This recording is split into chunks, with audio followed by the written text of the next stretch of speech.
And there's no chance a spirit might have hitchhiked back into our world?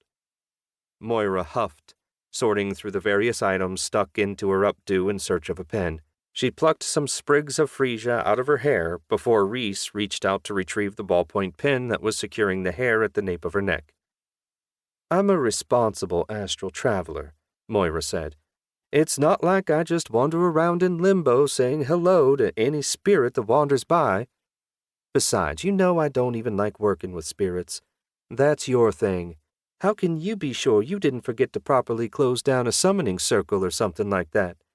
You've told me yourself that if you don't formally send a spirit on their way after you summon them, they're liable to stick around.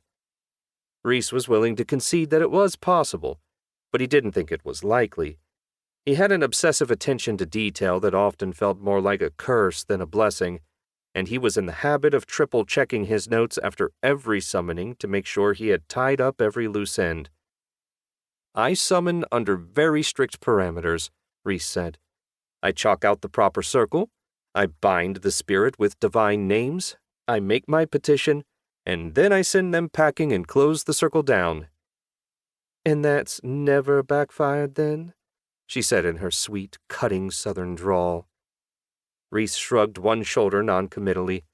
It may be true that unruly demons had trapped Reese in his study for hours before by jamming the lock on the door, or that he had, in his younger years, occasionally summoned something way above his pay grade that had scared the daylights out of him.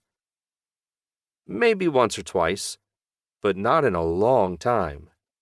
It's probably just some negative energy passing through, Moira said, or an old resident of the house pitching a fit about our renovations to the master bedroom. But the house isn't haunted. We had it tested, remember?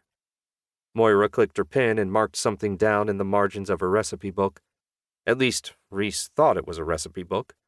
Moira threw her recipes, astrological calculations, financial records, and notes on herbal medicine into the same dingy composition notebook. Reese kept all of his esoteric research in meticulously labeled encrypted files on his laptop and wrote down summoning notes by hand in his diary, and he never understood how his wife ever found what she was looking for. But then again, Moira's system worked for her, some days better than Reese's worked for him. She was the one who was running a profitable supernatural services business out of their home, after all, and Reese was the one struggling to advance in his own studies. I remember, she said. It was David's wedding present to us. Her tone was civil, but there was a tightness around her mouth that Reese was attuned to. She was faintly irritated by the memory of David Aristarchov, Reese's oldest friend and a more than serviceable psychic, sweeping through the newly rented townhouse in search of ghosts. It was a very David thing to do, to give a present that was in fact an excuse to grandstand in the spotlight.